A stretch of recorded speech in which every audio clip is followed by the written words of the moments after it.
Todos nós estamos presenciando a evolução exponencial das tecnologias digitais.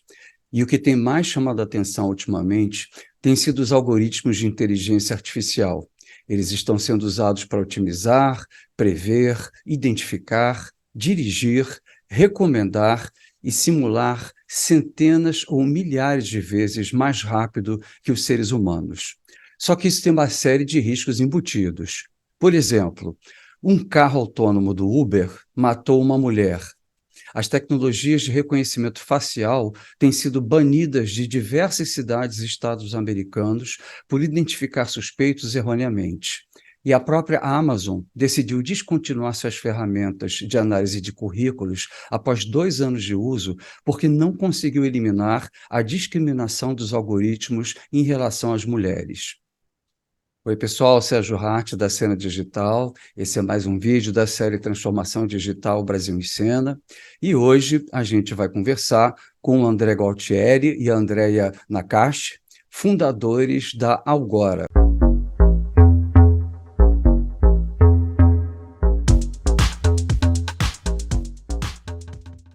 A Algora é a primeira auditoria especializada em inteligência artificial do Brasil. Ela foi fundada pelo André Gualtieri e Andrea Nakache e integrada pelo pesquisador associado Felipe Abraão. A empresa atua na avaliação e na redução de riscos relacionados ao desenvolvimento e à utilização da inteligência artificial.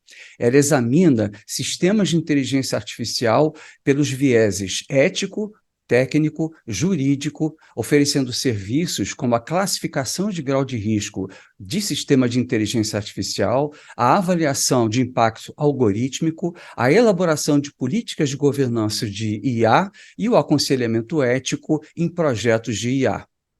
O André é de Belo Horizonte, radicado em São Paulo. Ele é doutor em filosofia do direito, mestre em filosofia do direito e bacharel em direito. Além disso, o André é eticista de inteligência artificial, advogado, professor convidado de pós-graduação em direito digital e compliance digital. Ele é pesquisador e autor de publicações sobre ética, direito e inteligência artificial. Cofundador da Algora Auditing, CEO e founder da TechnoEthics, a Escola de Ética da Tecnologia, coordenador do grupo de pesquisa Ethics for AI e membro da For Humanity, uma comunidade internacional para a confiabilidade da IA e sistemas autônomos. A Andrea é advogada, psicóloga e psicanalista com MBA em gestão de investimentos. Ela fundou e dirige o projeto Outside de inovação em sua empresa NDC, que desde 2007 atende marcas como a DHL, FCA e Unilever, entre outras. Ela oferece palestras no Brasil e no exterior, colabora com a imprensa aberta e especializada. Estudiosa de processos criativos e de inovação, Andrea atua na abertura de campos de investigação, sendo o mais recente o da relação entre justiça, inovação e aleatoriedade algorítmica, que oferece o fundamento conceitual às atividades da Algora. Na sequência desse estudo, em seu pós-doutorado, ela propõe que o direito da inovação seja aprofundado na reflexão sobre como o direito pode melhor reconhecer e garantir as condições criativas nas artes, no design, na engenharia e nas ciências. André e Andréia, super bem-vindos aqui à Cena Digital. Um prazer ter vocês aqui conosco, principalmente para a gente falar de uma coisa tão inédita aí que o pessoal vai saber daqui a pouco, né? E para a gente começar o nosso papo, eu queria entender com vocês, né, qual foi a oportunidade de negócio que vocês visualizaram para criar a Algora. Sérgio, é um prazer estar aqui com você na Cena Digital, é um prazer poder falar da Algora para você, para o seu público. E,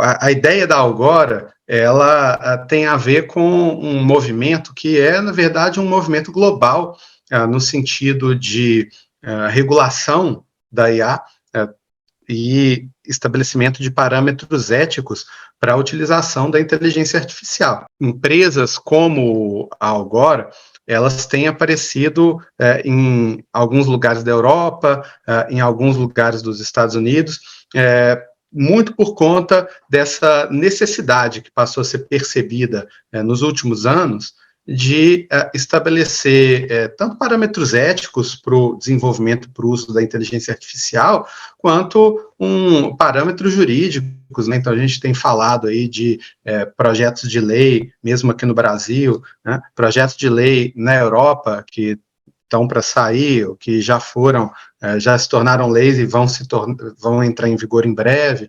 Então, por conta disso, a gente percebeu a necessidade, né, da criação de uma firma como a Algora. O que a gente tem que lidar, aliás, Sérgio, obrigada, muito bom estar aqui com vocês no Cena Digital, agradeço a conversa e o interesse no nosso trabalho.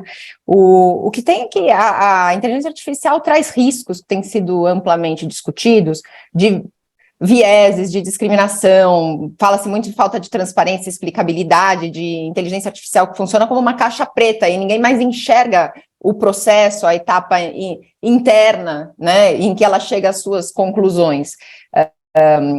Tem a questão que ela usa dados das pessoas e ameaça a privacidade e segurança dos dados, e ela tem efeitos que se fala muito de manipulação, desinformação, e quando ela opera, muitas vezes opera em larguíssima escala. Né? Então, ela consegue causar movimento, esses vieses que ela, às vezes, tem na forma dela de aprender sobre o mundo, ela também, vamos dizer, ensina ao ser humano, porque ela devolve na forma de informação, tendenciosa. Agora, informação e linguagem são tendenciosas, não existe IA sem viés.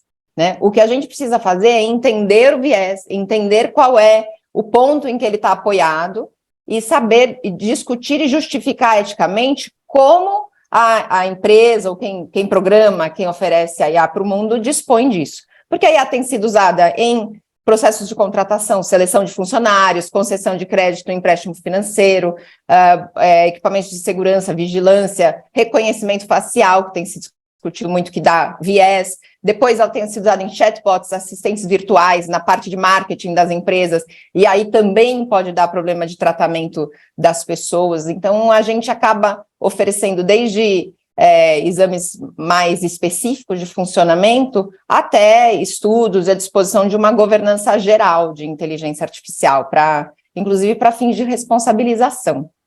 Agora, se você me permite, vou falar por que a gente achou que tinha um bom time para entrar nesse campo, né? Porque tem o lado de surgiu uma necessidade da sociedade, as empresas começam a reconhecer essa necessidade, mas tem o porquê nós, né?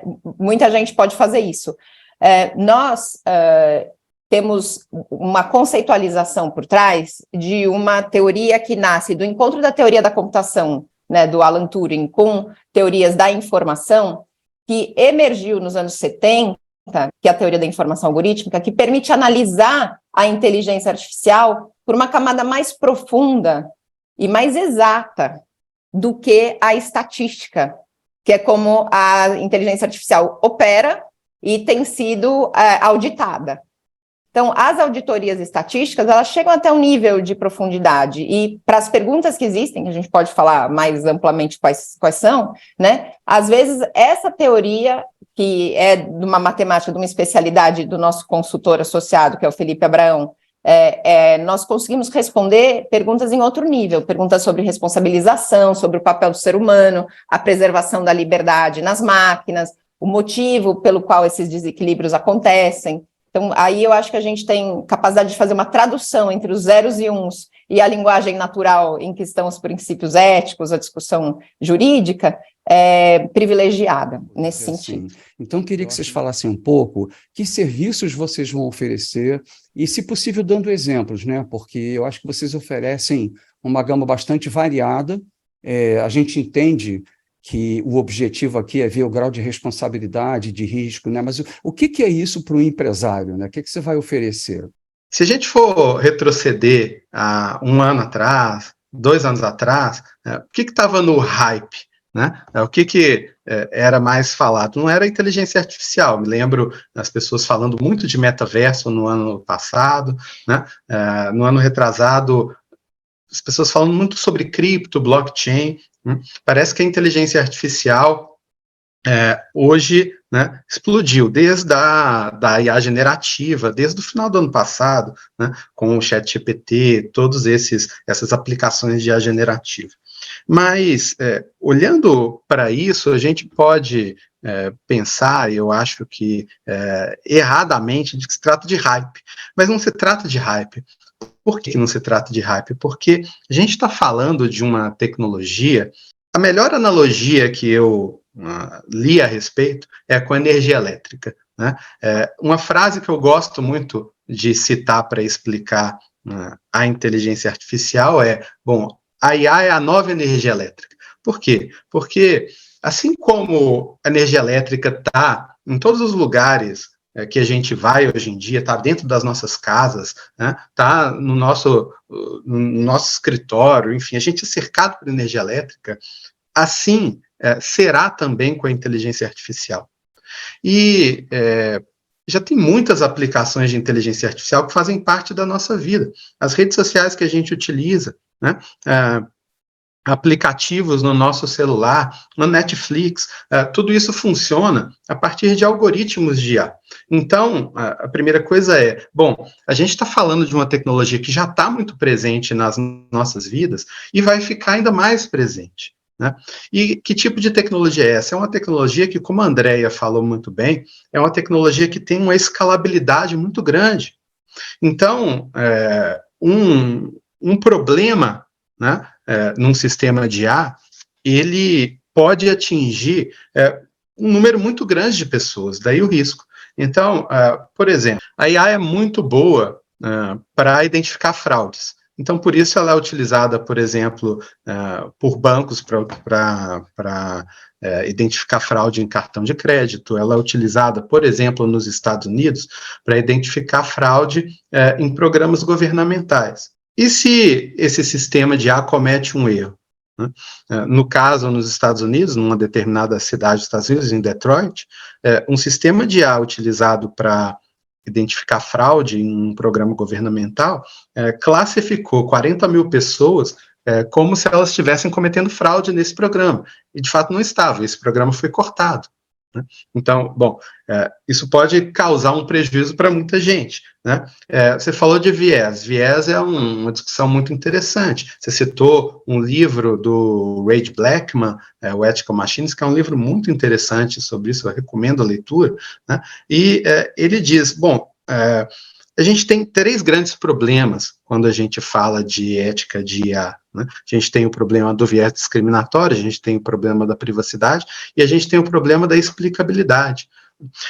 A questão dos vieses discriminatórios, ela sempre está muito presente, né? E talvez seja a face mais visível dessa discussão sobre problemas éticos de IA.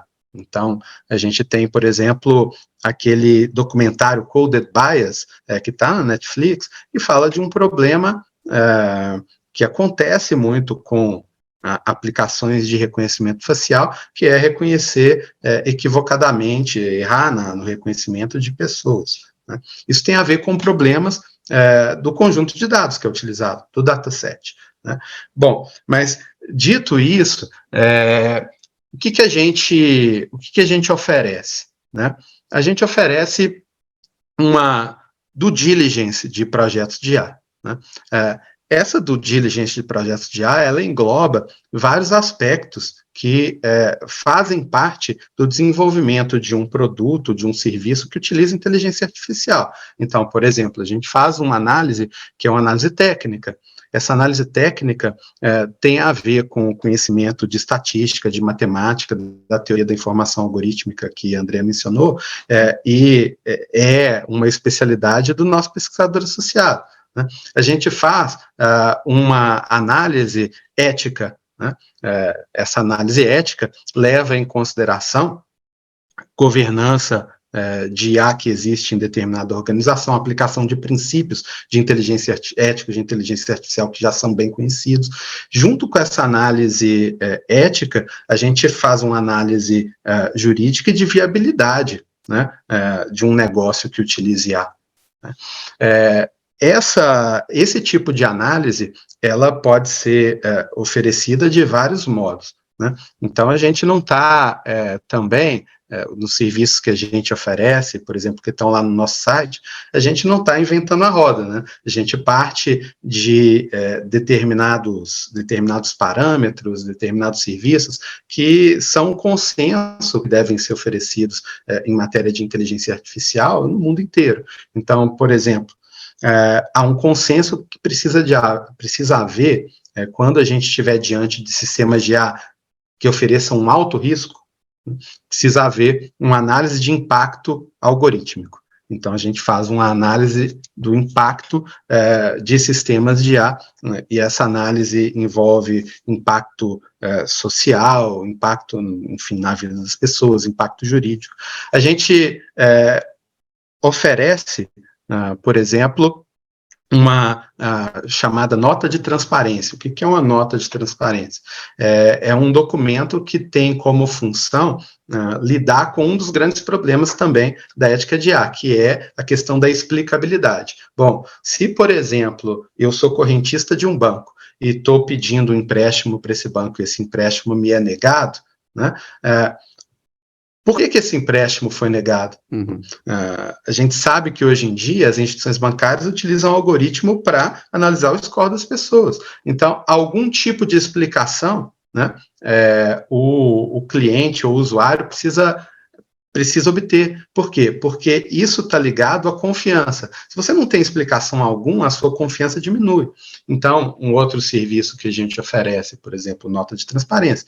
Um outro serviço que a gente oferece, a classificação de risco de sistema de IA. Porque dependendo do risco do sistema de IA que você utiliza, né, você tem determinadas obrigações, por exemplo, no contexto europeu, né, e que em breve vai aparecer aqui também, você tem determinadas obrigações mais gravosas ou menos gravosas, dependendo do risco do sistema que você utiliza, né?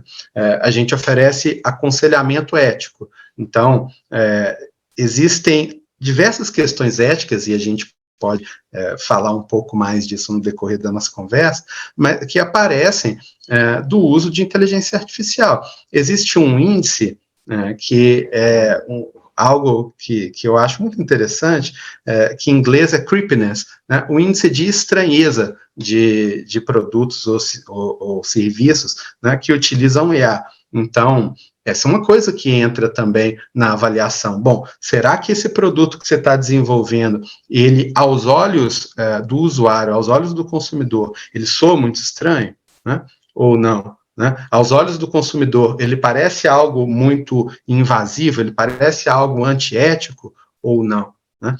Só brevemente, com esse boom, essa explosão da IA generativa, a gente tem, por exemplo, chatbots de companhia, né? Isso traz uma série de questões, uma série de problemas. Recentemente, uma empresa que desenvolve um chatbot desse tipo, a Réplica, precisou descontinuar uma função desse chatbot, que tinha conversas mais picantes com os usuários, né?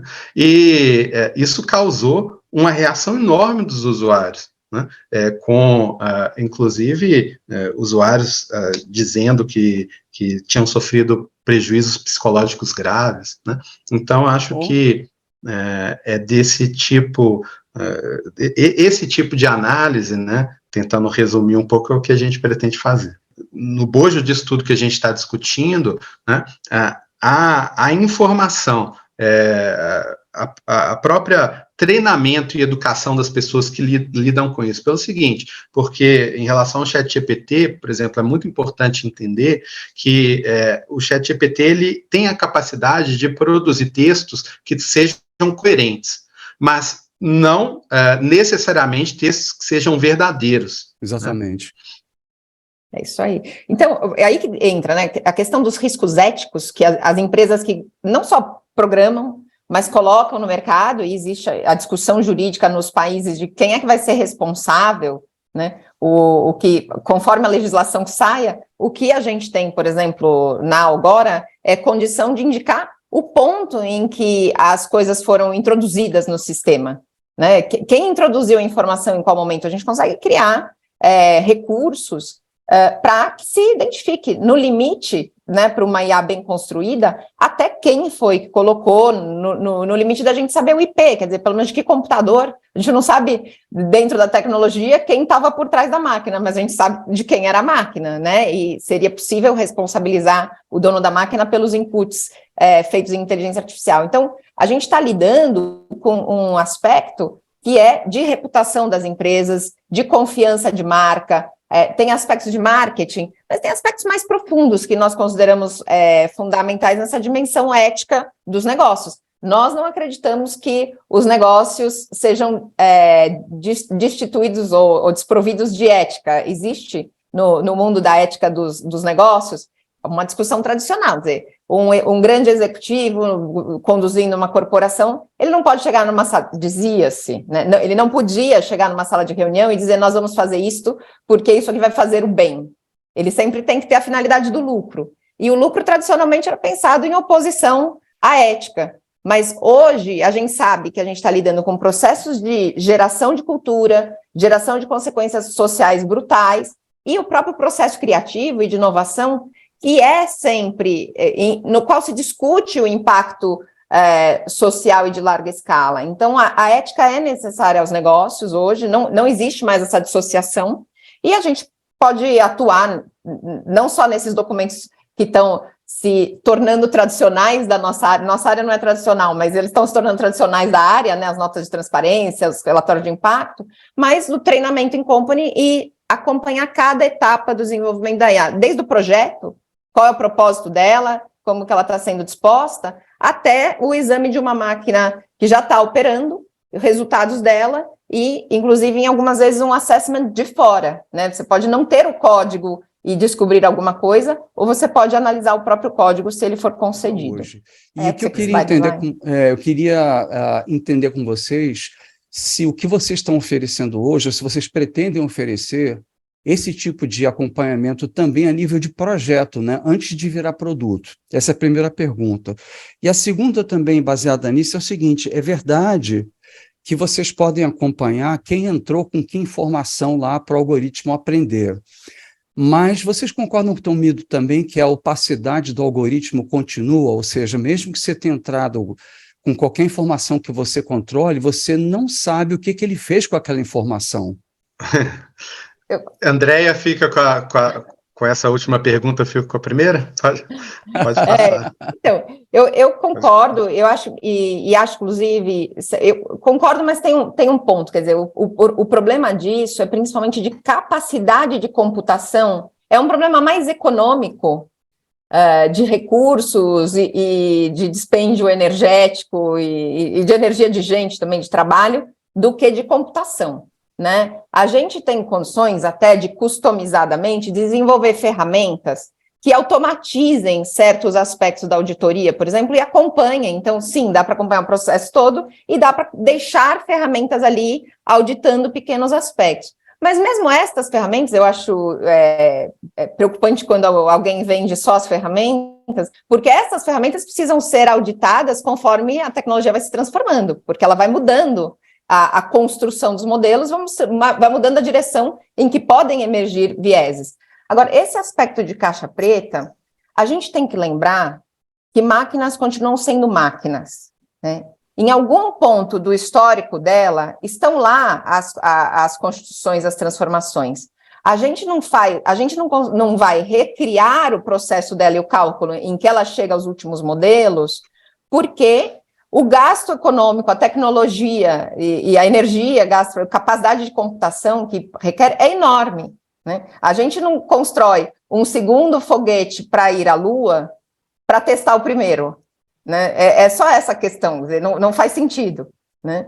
Então, tem coisas que não têm dimensão para fazer isso. Agora, no aspecto até da regulação, e nós dois trabalhamos e nos aproximamos muito nesse sentido de conversas, né, eu e o André, na época em que a Comissão do Senado estava trabalhando o projeto de lei aqui no Brasil, a gente começou a discutir o que podia ou não podia ser feito, uma das discussões que eu tive com o Felipe em extensão sim, você consegue pelo menos identificar as origens e predispor, e aí teria que ser uma obrigação legal, porque não é econômico para as empresas, predispor a tecnologia a registrar direitinho quem fez o que e quando.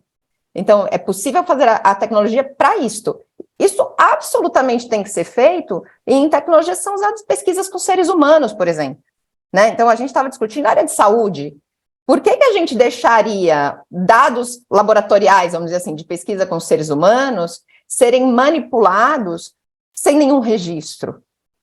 Tradicionalmente, o laboratório farmacêutico não deixa. Você não deixa a porta de um laboratório aberta e quem quiser entra lá e joga dados indiscriminada e não, né, sem registro, sem regulamentação, joga dados, joga produtos no potinho lá onde tem, né, a cultura que está sendo feita para o teste laboratorial. Por que a gente faria isso na informação de inteligência artificial? O dado que é posto lá teria que ter uma assinatura, como se fosse uma assinatura eletrônica, quem é o médico responsável, qual o hospital ser responsável. Tem tecnologias que precisam, sim, de absoluto controle nesse sentido, e a capacidade de se retornar atrás.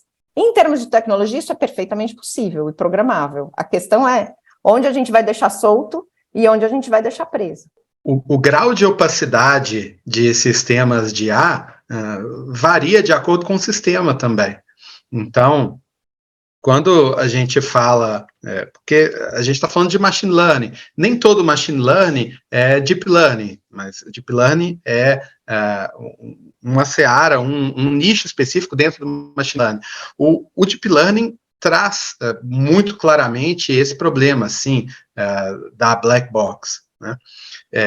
Mas mesmo outros sistemas de IA que não trabalham especificamente com deep learning, sim com machine learning, trazem também um problema de opacidade, né, que está ligado à questão da explicação, da explicabilidade, e que juridicamente encontra uma barreira na discussão sobre o segredo comercial, o segredo de negócio. Um caso muito conhecido nos Estados Unidos e que exemplifica isso é o caso Compass.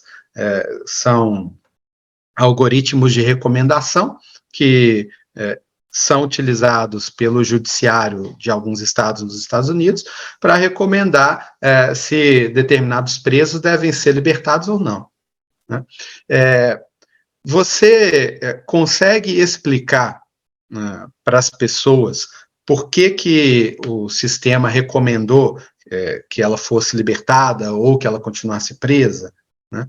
Você até conseguiria explicar com certo nível de detalhe, desde que você tivesse acesso ao código, mas o código é propriedade de uma empresa, e deve ser assim, porque caso contrário, como é que essa empresa ela teria um estímulo para produzir algo assim, né?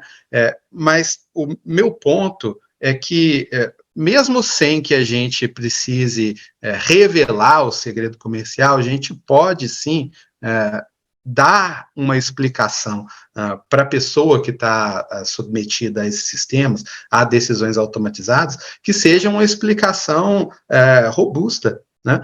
Porque o problema é você ficar sem nenhuma explicação. Se uma pessoa que está submetida a sistemas de decisão automatizada fica sem qualquer tipo de explicação, né, aquela decisão, para ela, fica parecendo uma decisão autoritária, uma decisão violenta.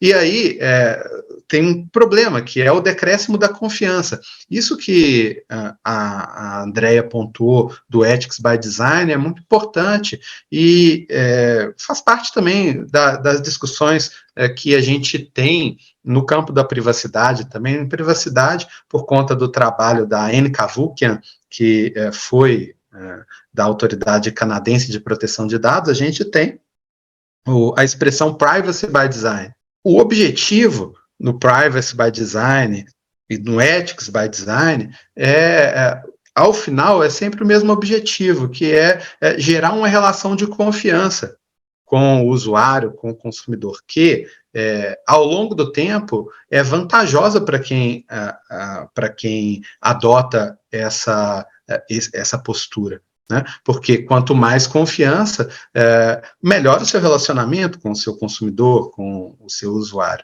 né? Então, esse ponto, eu acho que é um ponto importante que eu queria mencionar. Em relação à auditoria, Posso só, claro, não perde sua linha de raciocínio, mas eu queria dar uma palavrinha sobre o Compass, porque eu olho para ele, eu entendo o que você está falando, mas eu olho para ele de um outro ângulo. Eu acho que o Compass, né, quando ele faz essa avaliação do risco de reincidência das pessoas que estão em julgamento para discutir prisão provisória, se não me engano, ele é dirigido a isso, né, a parte de prisão apenas antes do julgamento final. O Compass, existe um problema nesse segredo comercial. A questão é que ali a atuação dele não é comercial, e a empresa tem nas situações que começaram a ser discutidas, ela fica numa posição de monopolista, que é muito grave. Acontece o seguinte, a gente tem a estrutura do contraditório no judiciário, que é imprescindível devido ao processo legal, né? Como é que a gente faz contraditório de uma estrutura que é uma caixa preta, que, para piorar, é segredo comercial, né? Então, uma das perspectivas é que, ao contrário, né, precisa existir motivação para a tecnologia ser desenvolvida, mas a gente precisa lembrar que muito do desenvolvimento de tecnologia é financiado pelo Estado, então, as empresas, em geral, privatizam a tecnologia para explorá-la, então tem um balanço aí de pensar em respeitar que, se receber alguma coisa do Estado, se devolver alguma coisa com sentido público, né? Hoje tem essa discussão no Brasil, por exemplo, o Estado tem financiado sequenciamento de genes, e o Estado nem sempre está recebendo de volta o resultado do sequenciamento, né? Então, como é que, num caso como o de prisão, de processo criminal, isso é mais escancarado como problema, porque a gente está tratando coisa pública, e não pode privatizar o juízo, o julgamento. Então, uma das soluções em caso de muita dificuldade de discussão da tecnologia é que a própria tecnologia seja submetida ao contraditório, e isso foi discutido lá nos Estados Unidos. Por que haveria um fornecedor disso para o Estado? Teria que haver a possibilidade de contraditório. Eu espero que o mercado vá pluralizando os sistemas, de modo que o juiz, o próprio judiciário possa escolher que ferramenta usar. Tem o Compass, tem 3 concorrentes, né? Então, a gente talvez tenha que ter o princípio do indúbio pro réu, e usar diversos sistemas, ver qual é mais explicável, fazer com que eles compitam na qualidade do que é oferecido, né? Então, qual é o melhor resultado para o réu, porque é um princípio do direito penal nas sociedades livres que a gente tem, nas estruturas democráticas. Então, melhor resultado para o réu, possibilidade de contraditório, alternativas, que o advogado da parte possa falar, não, olha, eu tenho um outro sistema aqui, muito mais explicável, que diz que o meu cliente poderia sim estar solto. E aí não pode ser imposto, né, o uso da Compass. Então, eu acho que esse tipo de discussão vai surgir e que a palavra final, por que deveria haver alternatividade de sistemas, quer dizer, opção de sistemas e o processo de contraditório dos sistemas, né? Havendo contraditório dos sistemas, a decisão no final é do juiz. Então, a decisão humana sempre é a última e precisa ser fundamentada, como toda decisão de juiz, no due process. Então, a ideia é essa, decisão última do juiz, possibilidade de contraditório, e que significa que tem que haver mais de um sistemas, e que eles compitam em ser mais e mais explicáveis. Eu acho... E eu espero que a competição seja no sentido da transparência, né? Quem consegue fazer a melhor máquina mais transparente, porque ela tem que ganhar o processo judicial. Quer dizer, a máquina tem que ser escolhida pelo juiz, a mais transparente. Isso deveria ser, inclusive, um critério do juiz. Eu vou acreditar na máquina opaca ou eu vou acreditar na máquina que eu entendo, né? Tem que ser a máquina que entende. Deixa eu só acrescentar a essa discussão e aproveitar para responder à questão da auditoria, né? Porque, de fato, como a Andrea muito bem pontuou, tem muitos problemas na utilização de sistemas como o Compass no sistema judiciário, né? Por se tratar, evidentemente, de uma questão muito grave, que é a questão da liberdade das pessoas. Tenho dúvidas se o nosso sistema judiciário no Brasil adotaria soluções como essa, né? Tem dúvidas. Mas só uma observação, que quando a gente fala do viés dos algoritmos, os algoritmos têm viés? Tem, né? Existem medidas que podem ser tomadas para lidar com os vieses dos algoritmos? Existem, né? Mas a gente não pode esquecer que os seres humanos também têm vieses, e que muitos desses vieses dos algoritmos são vieses que são originados em nós próprios. Por que eu estou dizendo isso? Porque é muito interessante se você examina os julgados. Existem 2 julgados muito interessantes sobre o Compass, um em Wisconsin e outro em Nova York. Se você examinou o histórico desses julgados, eles fazem um histórico muito interessante sobre como nos Estados Unidos, desde 2008, têm sido pensadas estratégias para lidar com decisões com viés, decisões discriminatórias de juízes humanos. E lá em 2008, a proposta foi assim: bom, então vamos pensar num sistema automatizado para tentar lidar com os vieses que saem dos juízes humanos. Então, veja como a questão ela é complexa, né? O negócio do cobertor curto, né? Você cobre a cabeça, descobre o pé, né? E vice-versa. O Compass é uma discussão interessante para mostrar, né, uma coisa que está presente em outros tipos de algoritmos que não são utilizados em justiça criminal, né? Então, o Compass ele toma decisões baseadas em entrevistas que foram feitas com mais de 150 pessoas que saíram do sistema criminal nos Estados Unidos. Então, eles entrevistaram essas pessoas e fizeram várias perguntas. Perguntas sobre a vida pessoal delas, né? Então, qual é o seu histórico familiar, né? Onde você trabalhou, qual é o seu nível de escolaridade, etc. É com base nessas perguntas que ele define os critérios para recomendar que uma pessoa seja libertada ou não. O que seria importante aqui, né? Ter acesso a quais são as perguntas e ter acesso a qual é o peso que se dá para cada critério. Veja, a religião, eventualmente, que você tenha, que nível de importância que o sistema dá, né, para fornecer uma recomendação, né? Situações parecidas a gente tem, por exemplo, com sistemas de IA que são utilizados para contratação de pessoal. E aí, tem um ponto interessante que mostra a importância da auditoria. Nos Estados Unidos, o município de Nova York editou uma lei, a Lei 144, que estabelece a obrigatoriedade de todas as empresas que contratam pessoas utilizando sistemas de IA de fazer uma auditoria nesses sistemas de IA e tornar essa auditoria pública, mostrando que os critérios de contratação não são critérios que incorrem em discriminação. Discriminação racial, que é um problema grave nos Estados Unidos, aqui também, né? Então, nos Estados Unidos, a gente tem uma legislação já muito objetiva a esse respeito.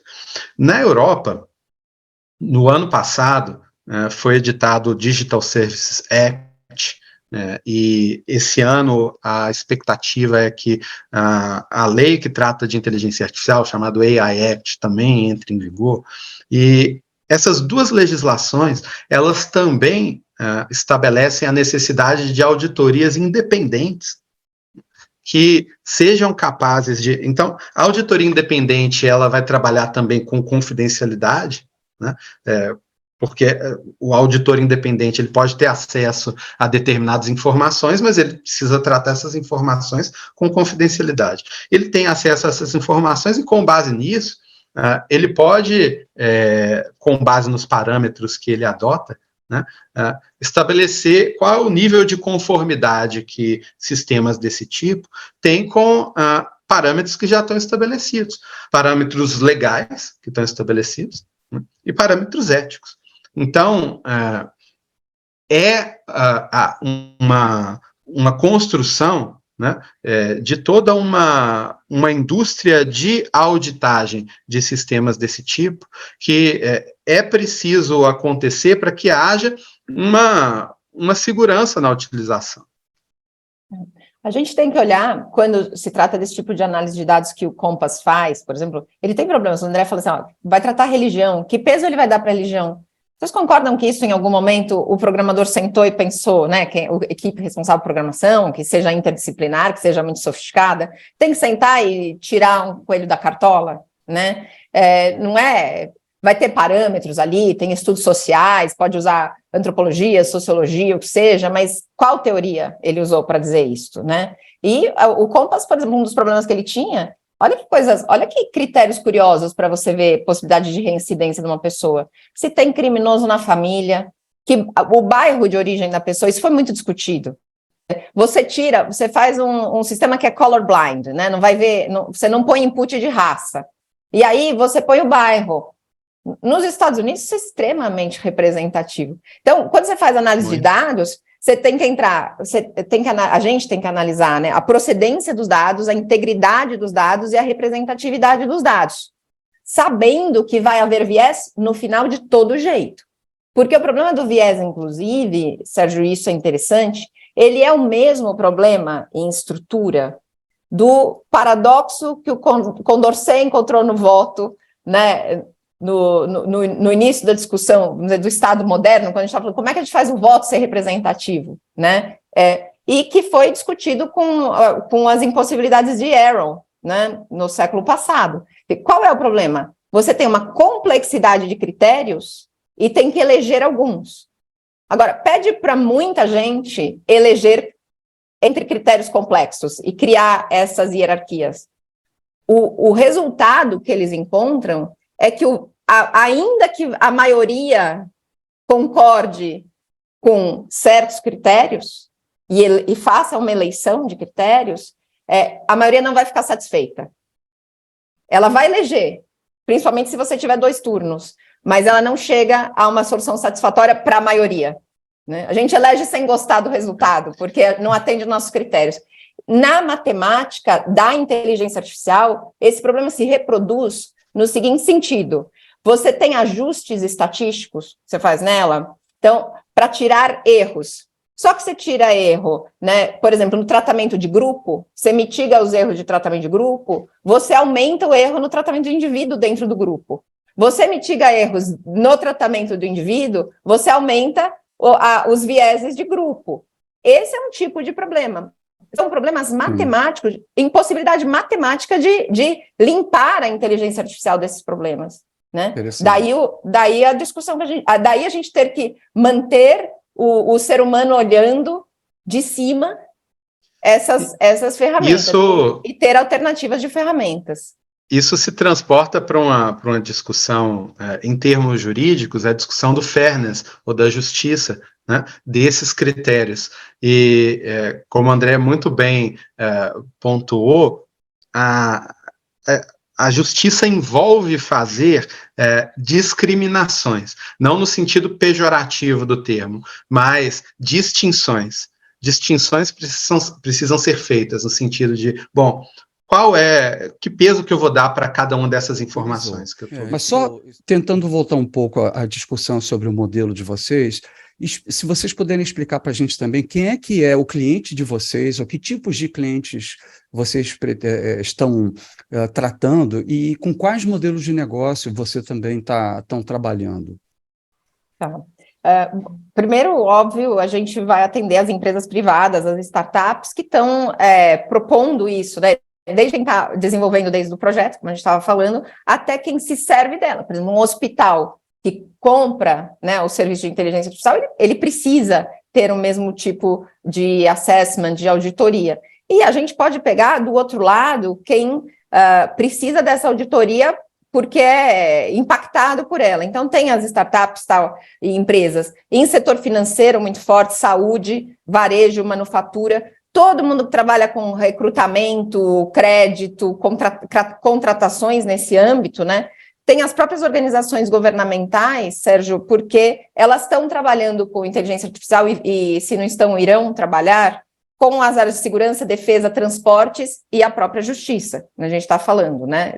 Se nós nos servimos de recurso, o que acontece é que o nosso nível de observação, né? Se a inteligência artificial sugere, como diz o André, né, certos julgamentos vão num certo sentido, porque ela tem menos viés do que o juiz individual, que pode ser racista, tal.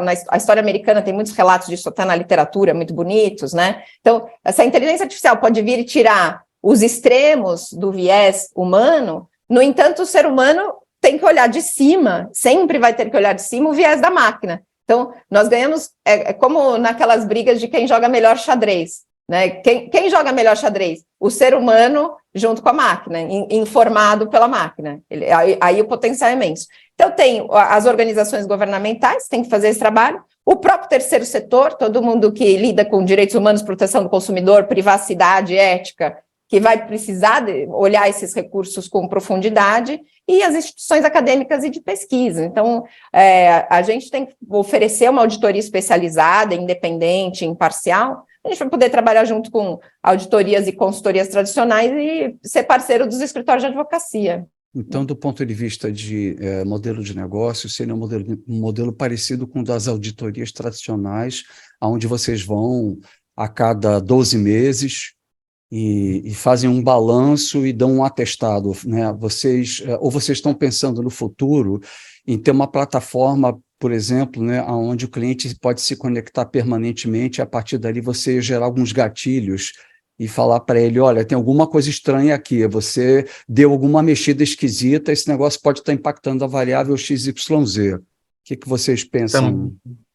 Também é uma possibilidade, é algo que a gente vislumbra para o futuro também, disponibilizar uma plataforma assim, né? Porque tem espaço para isso também, né?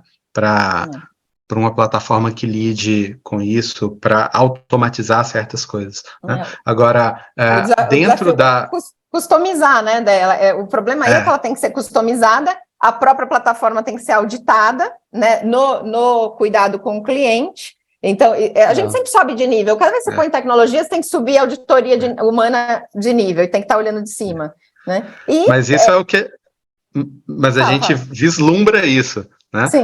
Não é o que a gente tem desenvolvido agora. E, assim, eu tenho conhecimento de propostas assim em outros países, né?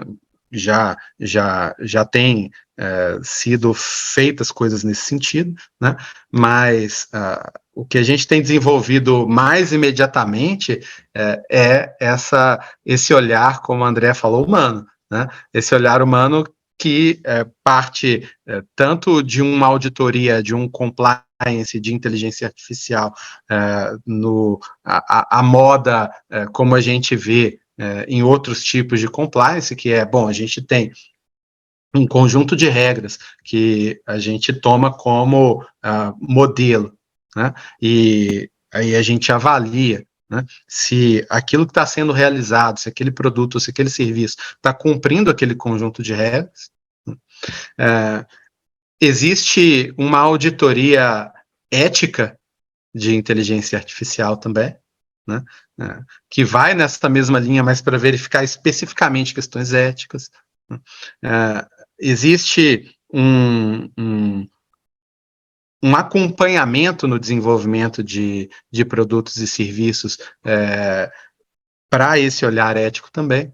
Então, eu acho que, esse olhar humano sobre a decisão de sistemas é fundamental e é algo que a gente encontra também na legislação, né? As legislações, por exemplo, europeias, também caminham nesse sentido, né? A gente se beneficia de decisões automatizadas, de decisões das máquinas, mas precisa ser aberto um canal, uma possibilidade, para que haja uma revisão humana dessas decisões, né? Isso é fundamental e nisso a gente pode contribuir. Agora, a gente pode esperar que esse campo vai ter grande disseminação da tecnologia de IA em todos os setores da sociedade, como diz o André, ela vai ser como a eletricidade, né?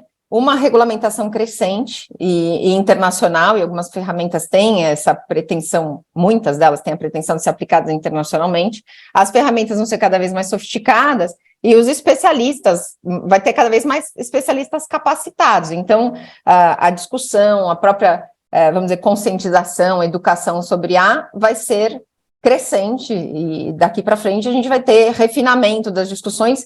Eu acho que vai ficar cada vez mais clara a possibilidade de responsabilização e a questão de fundo, porque para mim a questão de fundo e é nisso que a teoria da informação algorítmica é preciosa, a gente medir o espaço de liberdade que a tecnologia deixa às pessoas, o quanto ela cerceia. Ou essa medição, ela não é estatística, ela é estrutural da máquina, ela é algorítmica, não estatística, para falar com precisão, né? Então, mede-se ali o quanto é permitido, o quanto dá espaço para a pessoa agregar características dela, ou o quanto ela está sendo dirigida, o quanto a máquina ensina ou aprende com as pessoas, porque as máquinas, em geral, são feitas para fazer as duas coisas, mas a máquina mais interessante para nós é a que aprende mais, e ensina menos, vamos dizer assim, né? A gente poderia olhar talvez dessa forma. Então, o que se mede, no fundo, é a liberdade que ela permite, o quanto ela nos informa sem tirar nossa autonomia ou a nossa percepção das nossas possibilidades. O que ela não pode tirar dos usuários e dos impactados por ela, a percepção das próprias possibilidades, e nem do judiciário. O judiciário não pode perder a percepção das possibilidades. Sabe as palavras.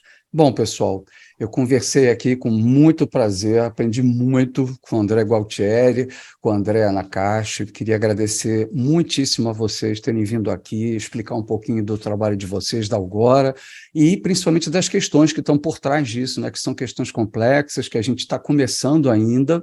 Espero que a gente volte a conversar mais aí para continuar esse processo.